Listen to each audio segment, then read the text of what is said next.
একসময় যেখানে সঙ্গীতের শব্দও ছিল নিষিদ্ধ, সেখানে আজ বাজছে পরিবর্তনের সুর। কনসার্ট, নাটক, সিনেমা সবকিছু এখন সৌদি সমাজে নতুন করে ফিরছে।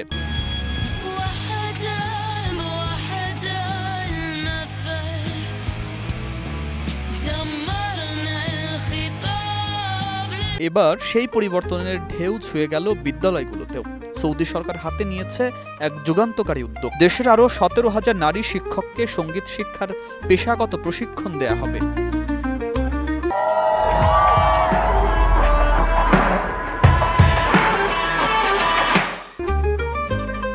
সৌদি আরবের শিক্ষা ও সংস্কৃতি মন্ত্রণালয়ের যৌথ উদ্যোগে পরিচালিত এই কর্মসূচির মূল লক্ষ্য শিশুদের ছোটবেলা থেকেই সঙ্গীত ও শিল্পের সঙ্গে পরিচিত করা। 2022 সালের শেষ দিকেই প্রকল্পের প্রথম ধাপ শুরু হয়, যেখানে সরকারি ও বেসরকারি কিন্ডারগার্টেনের 12,000 নারী শিক্ষক ইতোমধ্যেই প্রশিক্ষণ নিয়েছেন।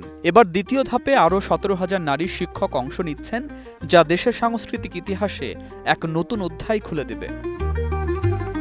এই উদ্যোগের মাধ্যমে বিদ্যালয় পর্যায়ে সঙ্গীতকে ধীরে ধীরে মূল পাঠ্যক্রমের অংশ হিসাবে যুক্ত করার পরিকল্পনা রয়েছে। প্রশিক্ষণপ্রাপ্ত শিক্ষকরা শিশুদের শেখাবেন তাল, লয়, সুর ও বাদ্যযন্ত্রের ব্যবহার, এমনকি স্থানীয় লোকসঙ্গীতের সৌন্দর্য। লক্ষ্য একটাই, ছোটবেলা থেকেই শিশুদের সৃজনশীল চিন্তাভাবনা, মননশীলতা ও নান্দনিক বোধ গড়ে তোলা।